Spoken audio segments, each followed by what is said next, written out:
Alejandro Sordo, bienvenido a tu Gracias. espacio. Me gustaría que nos platiques cómo inicias esta relación que comienza como una relación personal, según entiendo, y después se transforma en algo profesional. Sí, Con Pedro Friedeberg, perdón. Claro. Bueno, conocí al maestro Pedro Friedeberg en el Museo José Luis Cuevas. Uh-huh. Yo estaba con un galerista que quiero mucho y admiro, que se llamó Oscar Román, que ahorita ya no está con nosotros, y fue él quien me apoyó más, como era parte del comité de producción de la subasta Arte Vivo en el 2008. Fuimos ahí al museo a buscarlo, en un evento que me acuerdo que eran óleos, que era algo muy extraño en el maestro José Luis Cuevas, pero me fascinaron. Y estando ahí ya yo le pedí, maestro Cuevas, una obra para la fundación, para todo lo que era el objetivo de la fundación. Me dijo, sí, muy bien. Y luego estaba ahí al lado Pedro y dile a él. Y entonces me acerqué al maestro Pedro y ya me dio su teléfono, me dijo, sí, claro que sí.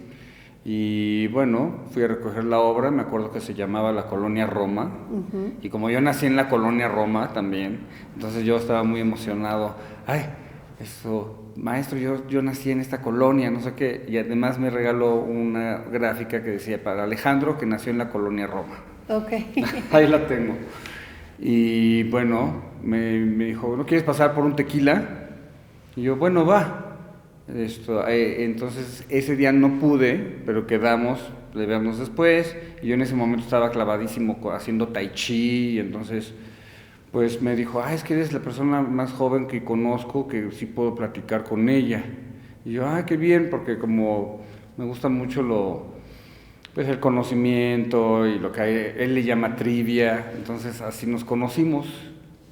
Sí, exactamente es lo que pude apreciar en este precioso documental que hizo tu amiga, Liora. Ella, bueno, rápidamente, ella también estudió en la Facultad de Ciencias Políticas y Sociales, como yo, pero generación mucho más joven, y fue su tesis de la licenciatura de comunicación era sobre Pedro Friedeberg. Y ella tenía un especial interés por Pedro Friedeberg porque era su artista favorito, según ella cuenta, desde que era niña. Había filmado, y ya ella ya estaba en postproducción, en edición, y ya se había olvidado de esto. Habíamos filmado, yo la llamé y dije, ella estaba en Bali, le dije, vamos a estar en una exposición en Venecia con Pedro, importante, tienes que venir. Y ella se armó, nos vimos en Venecia junto con Estefanía, otra amiga, y pudimos hacer muchas de estas escenas en Venecia que salen en esa película. Para el documental. En la pandemia, yo hablando con Liora, pues es mi amiga, oye Liora, ya falta, ¿cuándo vas a terminar tu documental? Porque o si lo vas a hacer, lleva o 5 años. No, 10, llevaba ya 10 años. Llevaba 10 años. Llevaba 10 años filmando, y yo, bueno, empujándola, y ella, bueno, me lo agradeció mucho porque se animó a hacerlo. Un poquito me arrepiento de haberle dicho, oye, no, yo no quiero aparecer casi nada ahí. Es lo que te iba a decir, sales bien poco, y entonces un poco justo para lo que estamos acá, que es para que la gente se dé cuenta que verdaderamente sí existía una relación sui generis entre ustedes, pasional, mucho más íntima, ¿no? Y qué lástima que te estabas escondiendo de la cámara todo el tiempo, o sea, te vi en 2 ocasiones, pero sí se nota la cercanía, y te voy a decir algo, sí traspasa la pantalla la complicidad que existía entre Pedro y tú, y se ve que eras una especie también de cómplice, pero también de autoridad de alguna forma, porque se ve que te hace caso, se ve que lo estás encarrilando todo el tiempo a que se concentre, ¿no? Atención en clase un poco, se puede percibir. Pues es que más allá de eso éramos pareja. Claro. Sí, entonces teníamos una relación sentimental. De eso quiero que me platiques. ¿De dónde sale Babu y Babuino? Así es como nos decíamos, Babo, yo. No, Babo él. Es que estábamos en Italia. Ok, cuéntanos esa historia. Fuimos a Roma, a Florencia, le fascina Italia, a mí también, yo hablo italiano, tengo origen italiano, él nació allá, entonces, bueno, vamos a Italia feliz, y entonces resulta ser que yo empecé a decirle babo, porque pues me hacía así de cariño en Italia, porque en Italia se le dice de babo a una figura pues también como... Paternal, exactamente. Claro. Pero bueno, dentro del contexto de pareja. En el contexto de pareja es muy común sí, que haya sí, un rol más paternal, por supuesto. Y entonces, como yo empecé a llamarlo así ahí, ¿no? Estábamos en la Vía del Babuino, ahí que está por la Piazza España, ¿no? en Roma. En el centro de Roma, y se llama Vía del Babuino. Entonces había una referencia lingüística y es muy clásico de él hacer como juegos de palabras. Entonces ya era babuino yo. Entonces, bueno, esto se fue desarrollando mucho, me hizo un cuadro de cumpleaños como un babuino con una corona sentado en una silla, ¿no? Y pues sí, todos los cumpleaños me hacía unos dibujos especiales. Por supuesto. ¿Por qué a él le importaba tanto la delgadez? A ver, yo creo que a él le importaban todos los estadios del ser. O sea, tenía un interés por el ser humano, está vivo, tiene un interés por el ser humano en sus distintas dimensiones y es muy irónico, más allá que sarcástico, es muy irónico, sí, ahí está toda su dimensión política, que es muy, muy sutil. Muy elegante. Muy elegante, él es un señorón elegante. Se vista como se vista, él se ve súper elegante siempre, es un caballero. Tengo tantas cosas que he aprendido y que consolidé más todavía junto con él. ¿Cómo qué? Pues, de entrada, todos estos protocolos que a veces ahora contemporáneamente se nos olvidan, de escribir la carta, de gratitud, de ciertas formas que son pues muy de su generación y que pues sí, o sea, si bien fueron a una corrección muy estricta de su parte para eso, como yo conocía el lenguaje, pues entonces crecimos mucho ahí también. ¿Dirías que es una forma de existir más artesanal, más pausada? Él tiene una forma de vivir completamente artesanal, pausada, lee mucho, eso lo inspira. Él no le gusta hablar de inspiración, pero bueno, eso lo llena, lo carga mucho. Lo nutre como artista. Lo nutre como artista y esa literatura se ve reflejada en su obra de arte. Definitivamente. Entonces, pues viajamos mucho, convivimos diario. ¿Cómo era una tarde? Yo soy muy ordenado. Sí. Entonces, él no. Entonces fue como la gran tensión y esto, más que me gusta mucho lo ordenado, entonces de un inicio, pues eso fue lo primero que hicimos y lo que yo me enfoqué a hacer orden, limpiar y el archivo. Ya me imagino, eso ha de haber sido titánico, ¿no? Porque sí hice todo un estudio, yo soy maestro en estudios de arte y justo estaba así como, quiero trabajar en arte saliendo de la maestría, entonces estaba feliz porque ahí tenía todo, como el archivo revuelto, los libros, las hojas. Y entonces son procesos, y son los mismos procesos que tendrías que utilizar para acomodar algo a nivel administrativo, estructural o artístico, ¿no? Son procesos, mira, mi enfoque mío es teórico, crítico, metodológico. Y en aquel momento era teórico, metodológico, y entonces siempre hice mucho fui muy sistemático evalué la carrera de Pedro en cómo estaba, en su posicionamiento, cuánto vendía en sus obras, en las subastas, que estaba muy proliferado ahí. Elaboré toda una estrategia para posicionarlo y por lo primero hay que empezar por la tierra, no puedes arreglar arriba si no está arreglado dentro de la raíz. Y justo entonces hice una primera y gran revisión, que luego se hizo segunda limpieza de archivo, esclareciendo incluso para él todas sus cartas, las cartas que recibió. Ahí encontramos la carta de André Breton. Sistematizar toda la información, las fotografías, documentos, libros, cotejar la bibliografía y su currículum para que todo tuviera documentos probatorios. Entonces porque pues esa es parte de lo del archivo que hice, que fue algo fundamental para poder seguir adelante, aparte de la casa. O sea, te puedo decir, desde comprar la primera aspiradora Rainbow para que se hubiera una verdadera limpieza de los polvos y de los ácaros y de todo eso, que pues bastante había en su momento cuando yo llegué ahí. Porque mi amado maestro pues se la pasaba pintando y dibujando y pues sí, estaba solo y pues yo también y pues compartimos y comenzamos una relación que duró hasta ahora, pero bueno, 13 años hasta septiembre de este año, del año pasado. 13 años hasta septiembre del año pasado. En septiembre del 2025, ¿no? Ajá. Y dime una cosa, ¿lo extrañas? Sí lo extraño porque fueron muchos años de convivencia, porque le profeso una gran dedicación, cariño, respeto, amor, porque construimos muchísimas cosas juntos y porque vivimos una vida compartida, intercambio intelectual, emocional, de la vida cotidiana durante mucho tiempo. Nos acostumbramos muchísimo el uno al otro, aparte de que convivimos mucho, fuimos felices. Y de repente pues fue un cambio abrupto que me costó mucho trabajo para mí, realicé mucha terapia y pues entender que pues era muy probable que ya no lo volviera a ver, que no pudiera despedirme de él.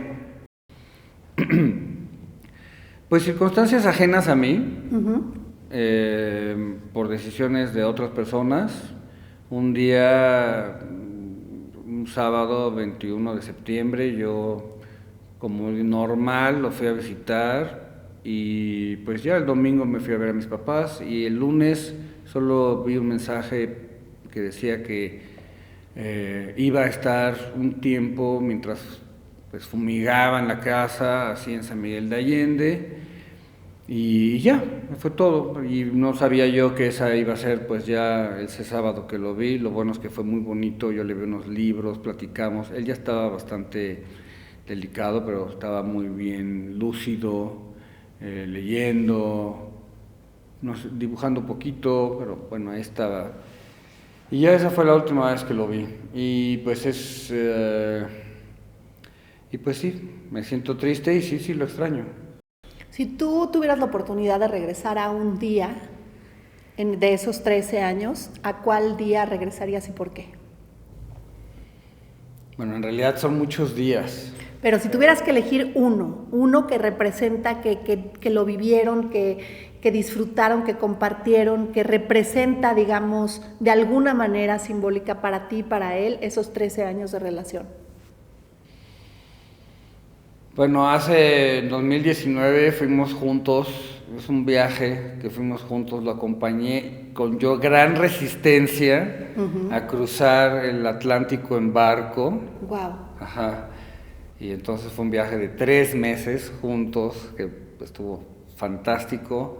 Y en ese viaje hubo un momento muy sublime para nosotros, que fue cuando fuimos a Mont Saint-Michel, en el norte de Francia. Normandía. Que Pedro no quería ir ahí, claro. Y finalmente terminó fascinado, porque decía que la carreta que nos llevó era noble, y entonces estaba fascinado por el apellido, y recorrimos, y al final, así por un segundo, casi no podemos salir de Mont Saint-Michel porque entraba el agua. Entonces claro. casi que cruzamos un segundo y fue algo muy como, lo logramos juntos, cruzar el agua. Ese momento podría yo regresar. Gracias por compartir eso con nosotros, Alejandro. Y dime una cosa, entonces en este momento a ti, después de ese septiembre, se comunica, ahorita nos explicarás de qué forma, en el mes de octubre del 2025 que tú ya no estarás a cargo de la fundación y que la fundación estará a cargo ahora de Diana, su hija, según entiendo, y que además van a haber recertificaciones. ¿Tú no crees, como gestor cultural, que eso puede generar un poco de incertidumbre en el mercado para los coleccionistas, una recertificación de obra? Yo creo que este es un proceso momentáneo, es una reconfiguración. La obra del maestro Pedro es tan genial y ya habíamos logrado tanto posicionamiento que no pienso yo que afecte al valor de la obra de Pedro ni su obra, porque trasciende eso. Yo pues me enteré igual por un comunicado y pues es lo único que puedo decir. Ok, gracias. No me refiero a que la obra del maestro Pedro Friedeberg baje de valor, sino que genere un poco de incertidumbre en lo que se estabiliza las cosas. Como dices, es una reconfiguración, que además veo que es una práctica bien común entre familia, pareja, cuando hay un artista que tiene un legado importante, ¿no? Y que ya está en una avanzada edad o que quizá tiene algún tipo de enfermedad, donde la mortalidad asoma un poco la cabeza. Bueno, yo desconozco que haya y sí lo he investigado, que haya algún artista que tenga un programa de recertificación cuando el artista está todavía vivo. Exacto. Eso es algo no canónico, no se usa y sí puede generar cierta incertidumbre en el mercado. Exacto. Porque pues la recertificación per se implicaría pues una negación de la firma y la voluntad del artista sobre los certificados que firmó. Estando aún en sus 5 sentidos y estando más joven. Claro, claro. Esa es otra es para el coleccionista que ya se completó la operación, es como volver a abrir la operación, ¿no? Sí, es como poco ortodoxo, según lo que puedo percibir.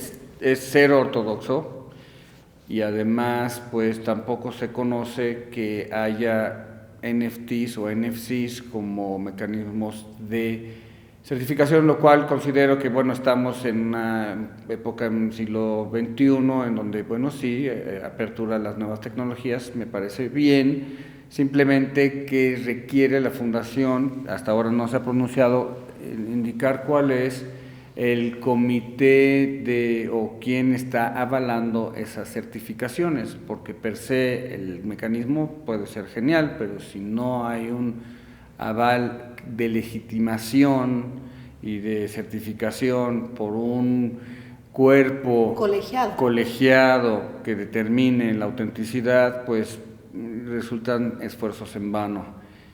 Para certificar se requiere realmente hasta encontrar la densidad, la fuerza, conocer la profundidad del lápiz, de la tinta sobre la con superficie, peritajes, etcétera. La forma estructural de construir. Y bueno, yo te puedo decir que eso yo lo vi de primera fuente porque le ayudé a conseguir, necesito una imagen para tal, no sé qué, y él escogía, y él tenía todo un proceso de constructivo, de producción de obra, del cual yo fui testigo de primera fuente, y por eso tenía esa pues generosidad de mi parte, pero suena un poco así, sino más bien consideré que era importante que el público conociera a Pedro Friedeberg trabajando, poniendo su lápiz, su mano es bellísima. Pedro Friedeberg tiene la mano más bella del planeta. Ay, divino, mi amor. Ahí te va. Fue tu idea, lo de los NFTs. Háblanos de eso. No fue mi idea. ¿No? No fue mi idea. Está documentado como que fue algo que a ti se te ocurrió con el tema de criptoarte, ¿no? Ah, ya. Sí. A ver, sí. Ok.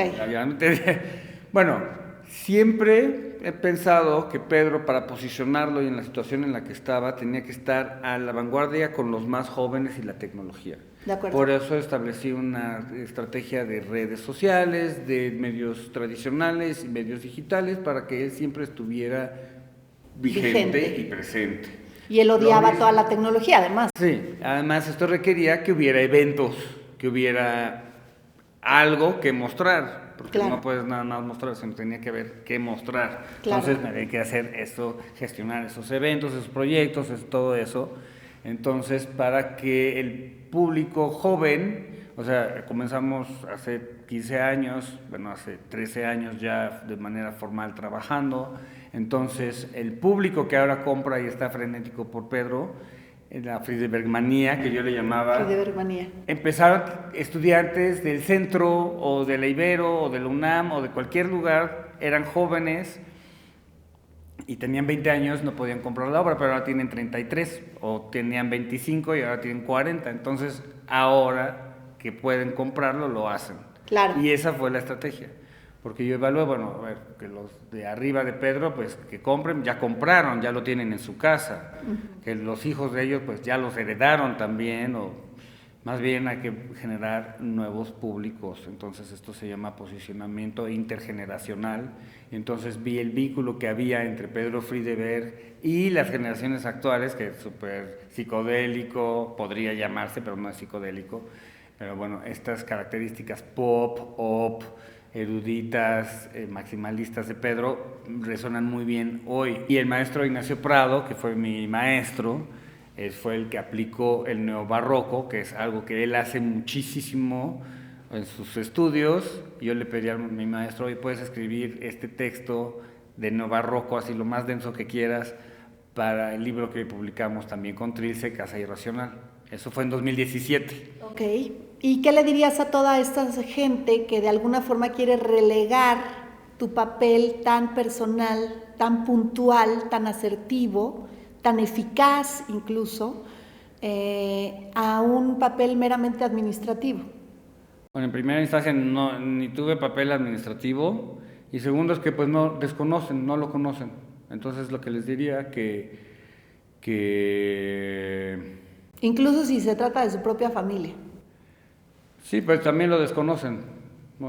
También desconocen qué es lo que hacía yo, francamente. Sí siento que hay definitivamente un antes y un después de tu gestoría. O sea, claro, la genialidad nadie se la quita al maestro, pero de alguna manera la obra tenía un valor en el mercado, y después de hacer toda esta gestión cultural tan profunda, con tantas aristas, de repente la obra cuesta, ¿qué porcentaje más?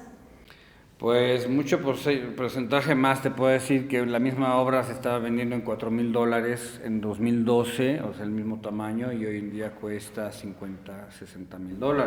Exacto. Esto no sale de la noche a la mañana, no sucede así. Esto está muy estudiado en estudios serios. Muy bien. Está muy estudiado en estudios serios, se llama arquitectura de posicionamiento y sistema de legitimidad. De acuerdo. Entonces, ahí el artista que tiene gran talento, pero si no tiene toda esta estructura que implica lo institucional, curatorial, archivístico, el mercado, la relación con el mercado, las relaciones públicas, la difusión, la crítica, sobre todo para Pedro fue muy importante el cambiar su valor simbólico, sí, porque estaba considerado decorativo y modernista, y ya lo habían puesto ahí. Sí, por la mano objeto, por la manosilla, por la mariposa. Sí, no se conocía mucho su pintura. No se había estudiado prácticamente desde la academia o desde estudios serios.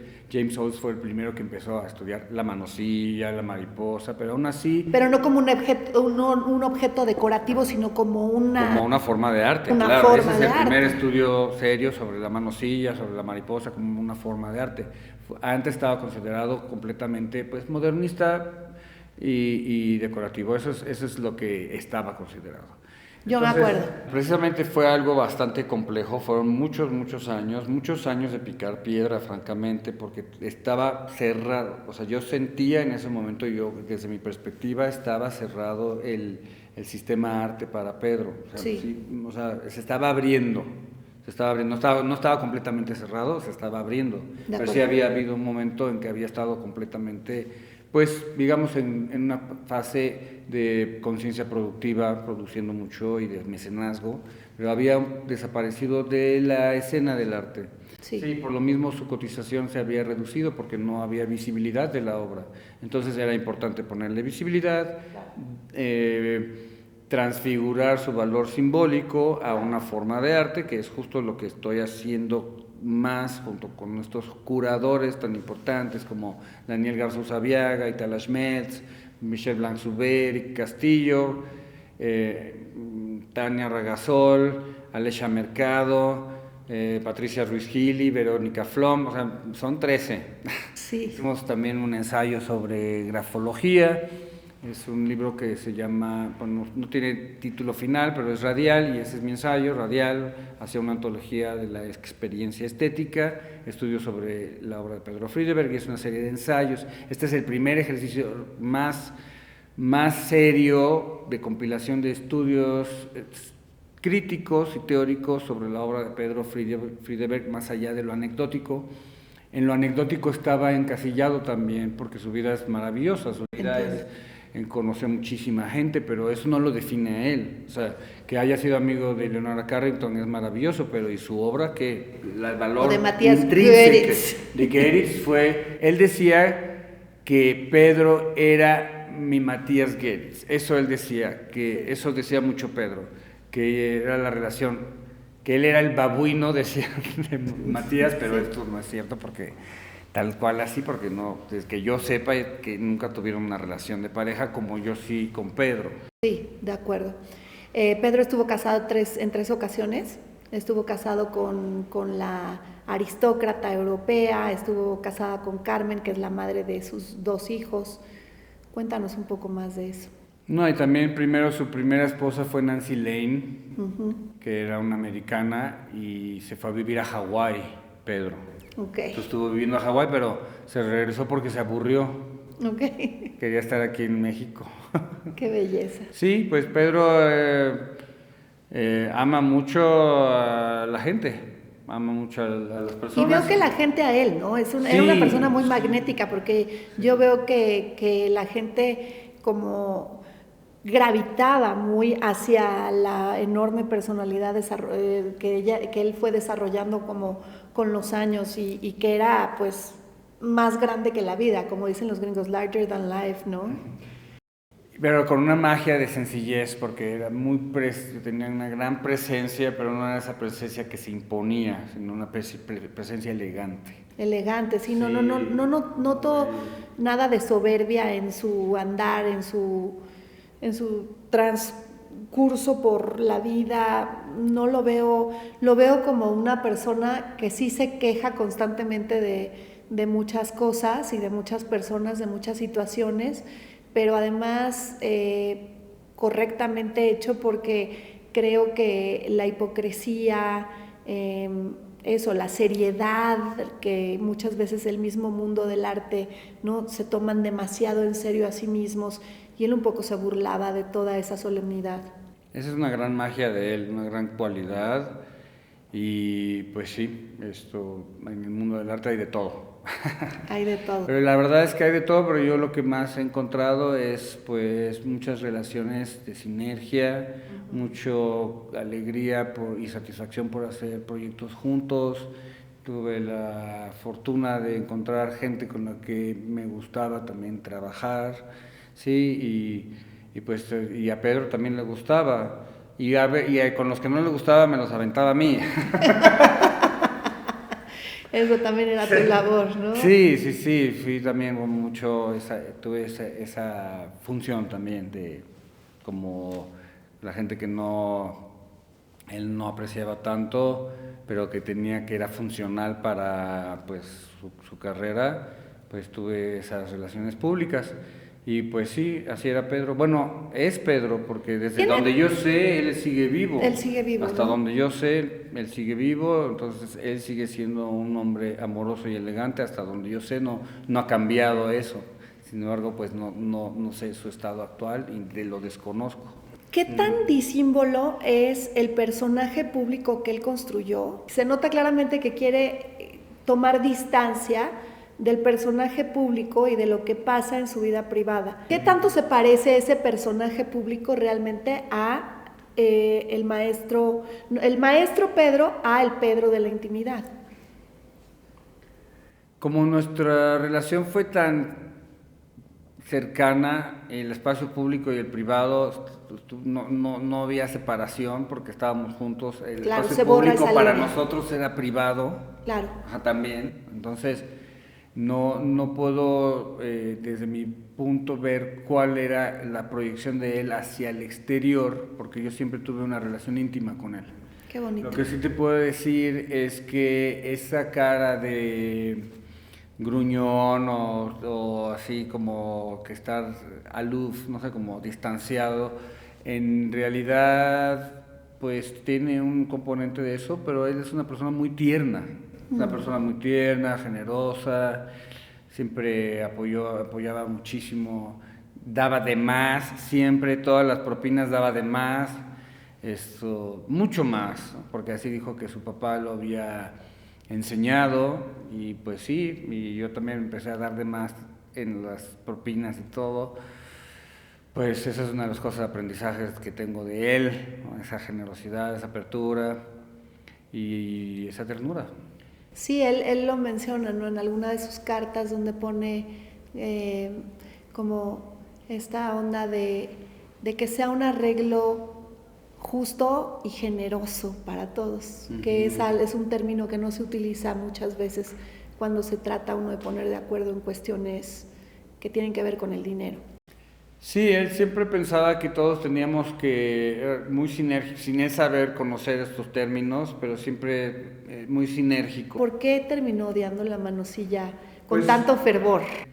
Fue una pieza muy icónica, fue una pieza que rápidamente estuvo en Davos, se vendió inmediato, estuvo en París, llegó muy pronto a Europa, a Estados Unidos, en New York. Se hizo muy famosa, Edward Weston se sentó en ella, entonces se volvió como su pieza, pero al mismo tiempo había muchísimo más de riqueza en su obra que no era vista, porque la mano ocupaba muchísimo campo. Como que lo encasillaba un poco, quizá él sentía. Ocupaba mucho campo la mano y él sentía que ya había sido un gesto genial de los 60, pero resulta ser que era diseño, era una pieza de diseño. O sea que cuando haces algo que te puedes sentar en él, inmediatamente se convierte en diseño, inmediatamente se vuelve replicable, multiplicable, porque el aura de un diseño es diferente a la de una obra de arte que quieres que sea única, ¿no? A menos que sea una obra estampa, un original múltiple, pero aún así tiene un cuerpo áurico, se le llama, como alguna especificidad que es como muy selecto, y si bien la silla sigue siendo muy selecta, está muy replicada. Él dice que más de 1000 veces. Ahí sí no logramos hacer realmente digamos que el razonado de estas sillas. Yo creo que para ahí sí podría servir mucho estas tecnologías tipo NFT y así, para hacer ese tipo de registros como piezas que no son ediciones, pero que se hicieron muchas veces, tipo la manosilla, la mano mariposa, la mano pie, ¿no? Que además parte del trabajo que yo hice también fue toda una parte de legalización de todo, desde registrar el nombre de Pedro Friedberg como marca, el registro de todas las manosillas, la mano pie, la mariposa, el registro en Estados Unidos de estas, porque es un problema la mano es un símbolo universal, entonces no puedes decir yo soy dueño de la mano, pero la mano en esa forma, con esas proporciones, sí está registrada. Claro, sí, la mano es un metalenguaje, pero al final del día la interpretación de Pedro es única. Entonces realizamos toda una ingeniería legal también. Dentro de esta ingeniería legal, pues para salvaguardar lo que Pedro valora más de todo es su biblioteca, ¿sí? Sus libros. Entonces, pues ya ves como ciertas aprensiones de la gente mayor que piensa, ay, ¿qué va a pasar con mis libros?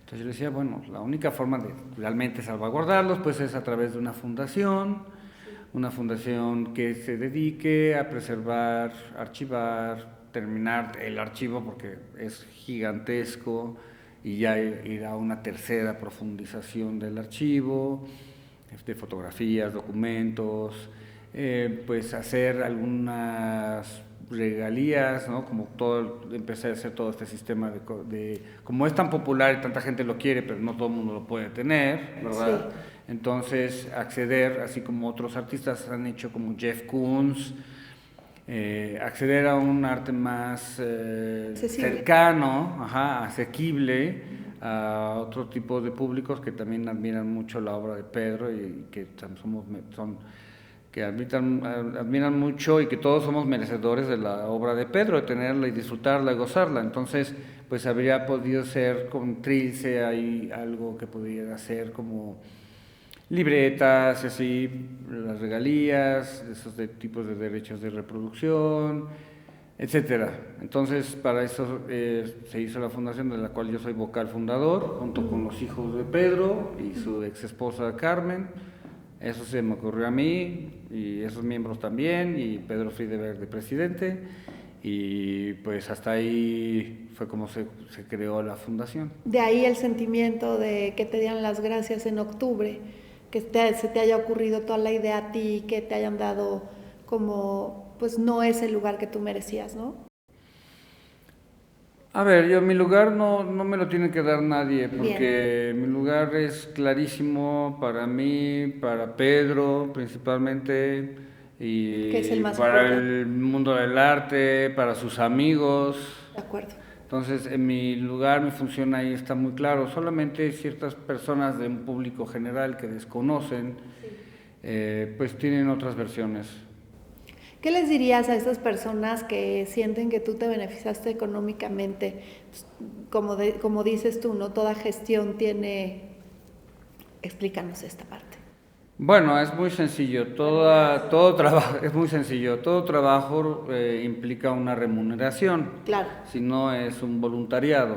Sí, de acuerdo. Entonces no fue un voluntariado, fue un trabajo. Sí entiendo que puede ser complicado entender que relación de pareja y laboral se intercalaron en nuestra relación. Sin embargo, pues son acuerdos económicos que establecimos desde el principio, y esos acuerdos económicos se respetaron a rajatabla del principio hasta el fin.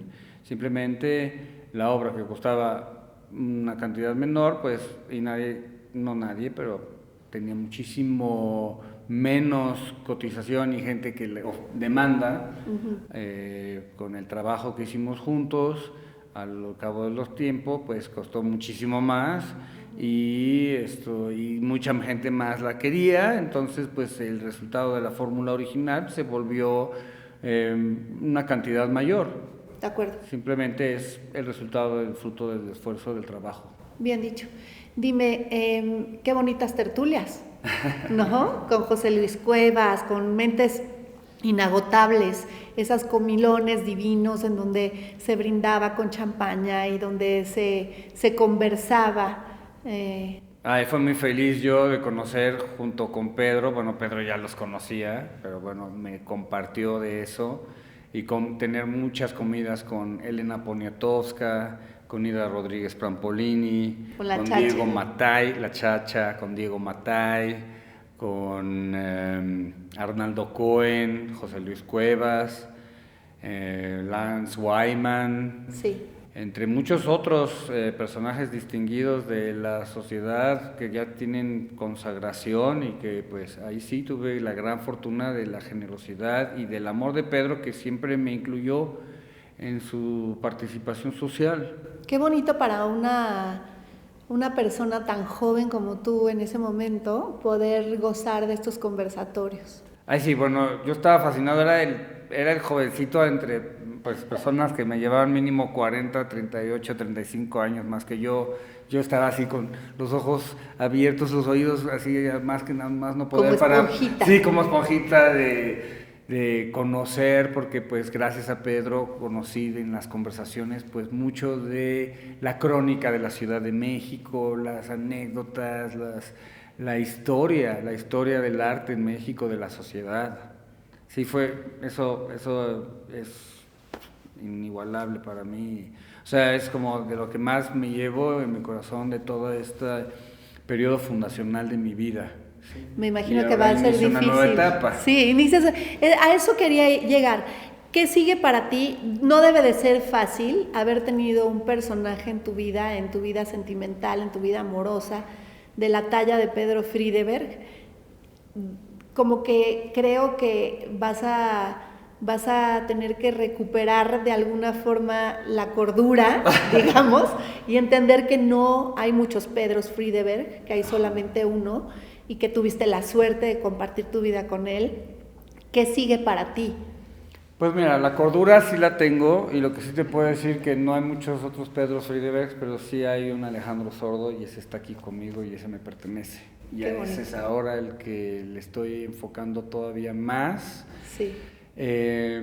Sí, como en todas relaciones, como todas relaciones de pareja, y además incluso donde está incluido lo laboral, y pues... Que se desdibuje esa línea. Esas relaciones fueron 13 años y fue más, se extendió porque lo conozco desde el 2008, o sea, casi 15 años creo. Entonces, pues sí, hubo de todo. Nos peleamos, nos reconciliamos, como toda relación, pero lo más me quedo con un muy buen sabor de boca de Pedro y esa relación. Y hoy, pues, no puedo decir más que gracias, en sentir gratitud con él. Uh-huh. Y para mí, pues es mi gran oportunidad, como lo dices, un poco sí, de reubicar, encontrar mi eje. Y este gran eje comienza con mi estudio Alejandro Sordo, de servicios estratégicos y especializados en arte.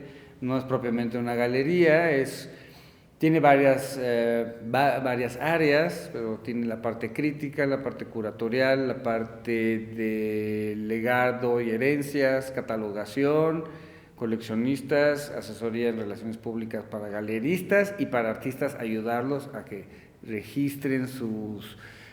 porque luego puede ser eso muy engorroso para ellos, entonces que registren para becas, para residencias, para así, entonces ese tipo de servicios profesionales, además de, pues, soy coleccionista también, entonces desde hace mucho tiempo me he dedicado a comprar artistas jóvenes, artistas en los que he creído, y muchos de estos artistas, bueno, la mayoría de estos artistas que están aquí en esta Feria Umbrales, yo ya los colecciono, ya tengo obra de ellos, la compré cuando estaba mucho más barata y ahora sigue estando en muy buen precio, pero ya más cotizada. Y como tengo este ojo y espero también, porque bueno, hay muchas otras circunstancias, espero ir consolidando este trabajo de Umbrales con estos artistas, que no son la genialidad de Pedro, pero tienen su propia genialidad también. Por supuesto, qué bonito, qué manera tan bonita de ponerlo. Efectivamente es una mejor palabra, reencontrar tu eje, ¿no? Te decía yo de la cordura porque me imagino que ha de ser una locura todo esto que has tenido que vivir ex post, y si tú tuvieras la oportunidad de decirle algo a ese Alejandro Sordo que ahora ya tiene toda esta información, ¿qué consejo le darías? O sea, el consejo que le daría, y es el que recibí en su momento y lo llevé a cabo, es mantenerme tranquilo, sereno, ¿sí? Permitir que el tiempo también haga su trabajo, y también pues simplemente utilizar todas las herramientas que correspondan a un tema así, y ya simplemente lo más enfocado fue mi terapia de muchas formas, ¿no? Temazcales y esto. Claro. Me imagino que ha de haber sido todo un proceso personal fuerte, ¿no? Sí, pero también lo agradezco mucho porque ha sido, como lo dije, un encuentro con mi eje, y lo cual quiere decir un encuentro con mí mismo y con mi propia pertenencia. Entonces esto para mí ahora ya es muy claro, porque pertenecía a una historia bellísima, histórica, bueno, redundo, porque tiene una trascendencia, pues no solo en el arte en México, sino en la vida cultural en México e internacionalmente. De acuerdo. Sin embargo, reitero, es una etapa fundacional, es una etapa anterior ya en mi vida, y yo he cruzado ese umbral, Y hoy en día, gracias a que todo en este periodo tan duro de septiembre hasta hace poco, me puse las pilas, ahora sí, me puse las pilas y a ver, voy a entenderme, voy a entender esto y voy a pasar por procesos profundos de amor, perdón y y soltar. Y pasar por las nostalgias. ¿Y cómo vas? Pues muy bien, muy bien, muy bien. Lo único es que pues sí me puede llegar a entristecer, pues que no vi a mi maestro Pedro durante todos estos años, que no lo he visto que no lo he visto desde hace muchos meses y que estuve tan acostumbrado y tan feliz con él en la relación. Entonces eso es lo único que, pues, sí tuve un poco de despedida porque ahí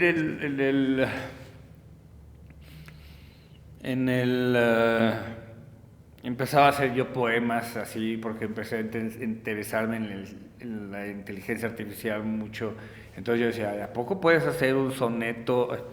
¿A poco puedes hacer un soneto así súper rígido y estricto? Y entonces yo le pedía sobre algunos temas a la inteligencia artificial que me hiciera sonetos súper estrictos, así como el barroco, porque además yo sabía que eso le gustaba a Pedro, ¿no?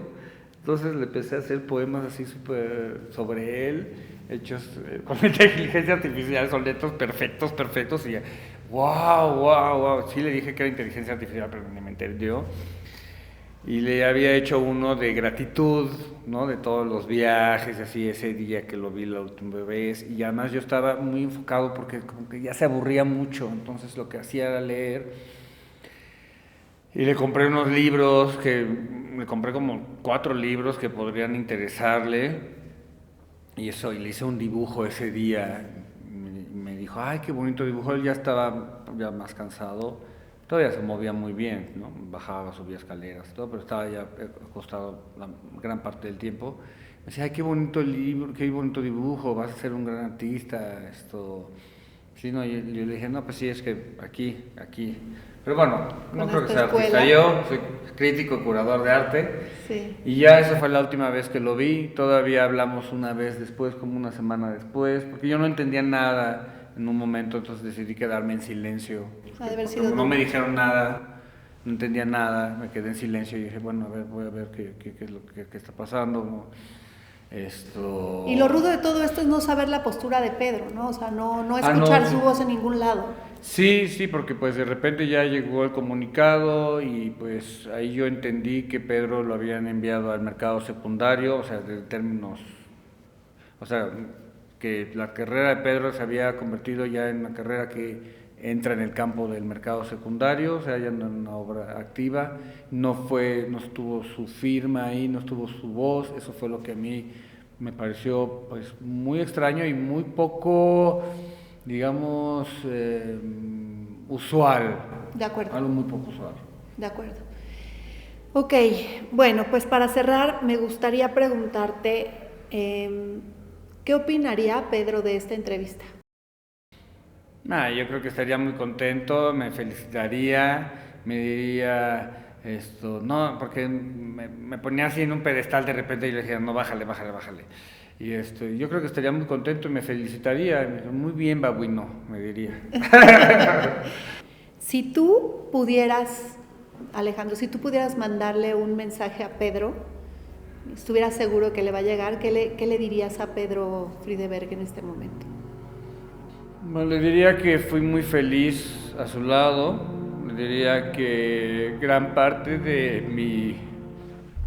mi formación fundacional, pues se lo debo a él y a nuestra relación. Le diría que va a trascender hacia la luz porque él ya es una luz en este mundo y que su obra va a continuar. Se lo dije muchas veces.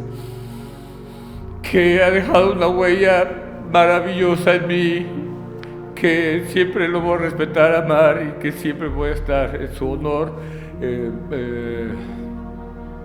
y que espero que esté bien, que espero que esté rodeado de amor y de alegría y que tenga mucho cuidado y que cuando parta de este mundo lo haga tranquilo, feliz y en paz. Qué bonito. Gracias, Alejandro, por esta entrevista tan personal, tan íntima. Tenías este derecho de réplica y te agradecemos mucho que hayas elegido Animal Político y en específico en el espacio de New Yoxican para darnos esta oportunidad de platicar contigo. Gracias, Alejandro. Gracias. Esto fue New Yoxican para ustedes en Animal Político. Soy Marta Cristiana y nos vemos hasta la próxima.